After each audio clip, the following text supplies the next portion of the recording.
प्रतिलेखन संख्या 5 और 6, अंक 4, 85 से 90 शब्द प्रति मिनट। डिक्टेशन शुरू होगा 5 सेकेंड बाद।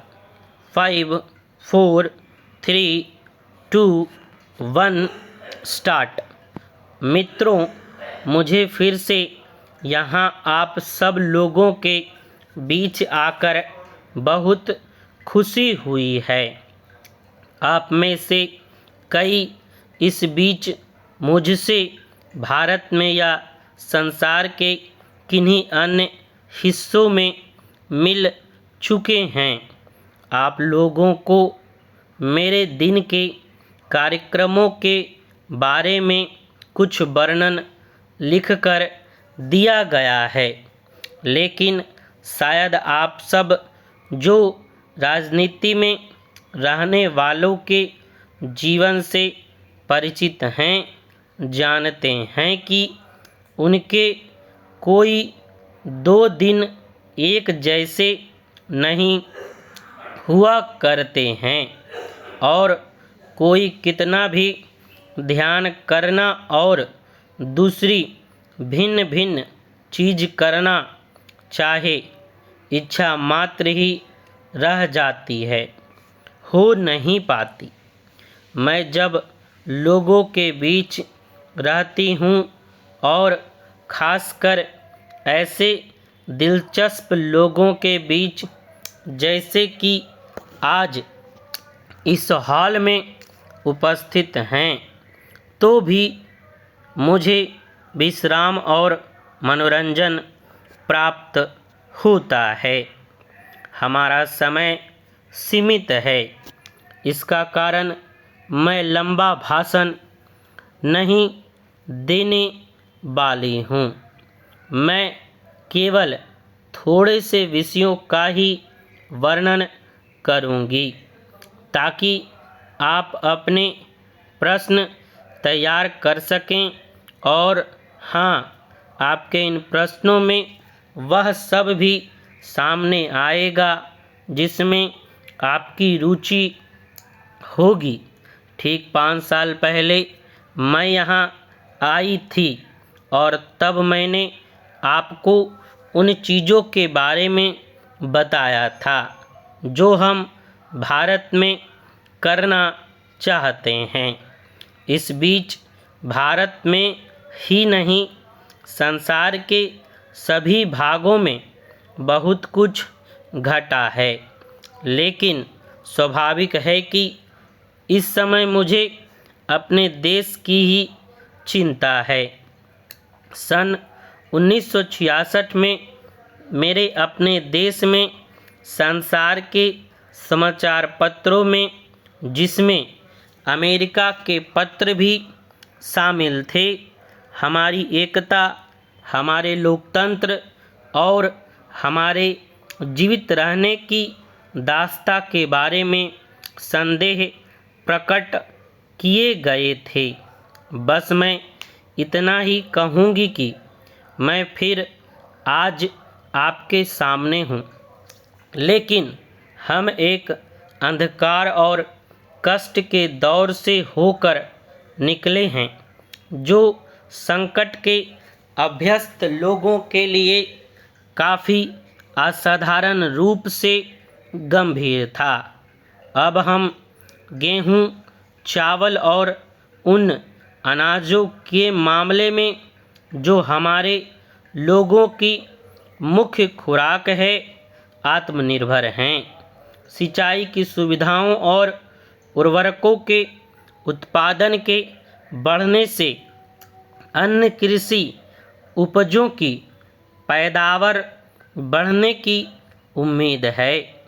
हमारे परिवार नियोजन कार्यक्रमों का भी कुछ प्रभाव हुआ है। हमारी पार्टी में परिवर्तन भी शांति से हो गए, जिनसे हमारे राष्ट्रीय जीवन में अधिक गठन और दिशा विवेक आया है।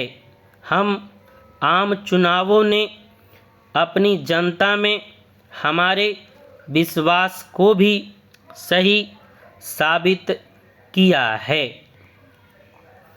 मित्रों, चुनावों ने लोगों में नई आशा जगाई है और नई शक्ति और उत्साह पैदा किया है, लेकिन आज आपके और मेरे मन में सबसे ऊपर जो विचार है यह है पूर्वी बंगाल के संकट का।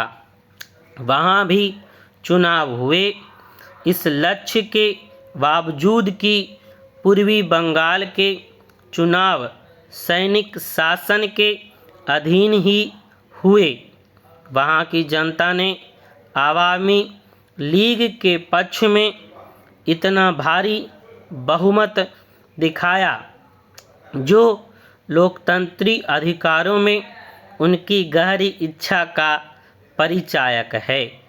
सैनिक शासकों ने बातचीत की इस अवधि को सैनिक जमाव के लिए इस्तेमाल किया और ठीक उसी दिन जिस दिन आवामी लीग ने सोचा कि आज समझौता हो जाएगा, एक ऐसा आतंक का दौर शुरू कर दिया जिसका इतिहास में उदाहरण मिलना मुश्किल है। मैंने कभी कभी समाचार पत्रों की आलोचना करने में संकोच नहीं दिखाया है, लेकिन हाँ, आत्मरक्षा के लिए। मगर इस मौके पर बहुत से देशों के संवाददाताओं ने जिस ढंग से संसार के अंतःकरण को जगाने की कोशिश की है, उनकी मैं प्रशंसा और सराहना करना चाहूँगी। उन्होंने पूर्वी बंगाल से पर्दा उठाकर वहाँ की अत्यधिक दुखद घटनाओं की सच्चाई को संसार के सामने उजागर करके साहस और धैर्य दिखाया है। उनका शाब्दिक वर्णन तो सीधा और ईमानदारी का था ही, लेकिन उनके भेजे गए चित्रों ने तो दुख और मुसीबत का जो मार्मिक चित्र पेश किया है, उसने शब्दों को भी पीछे छोड़ दिया। वहाँ जो कुछ हो रहा है वह समान अर्थ में गृह युद्ध नहीं कहा जा सकता। यह तो नागरिकों को लोकतंत्री ढंग से वोट देने की जाति विनाशक सजा है।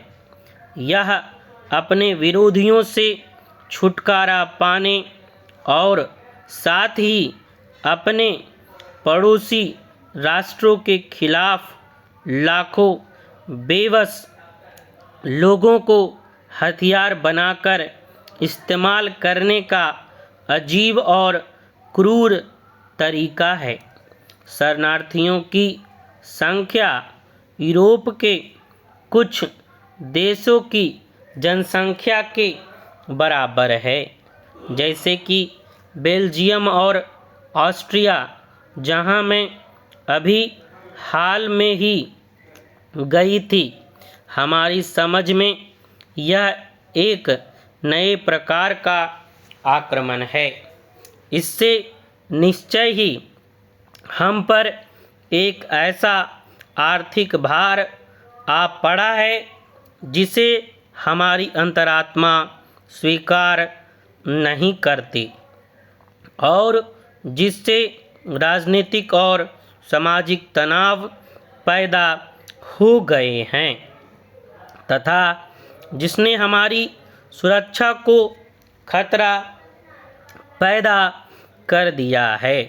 यह देश का आंतरिक मामला नहीं है।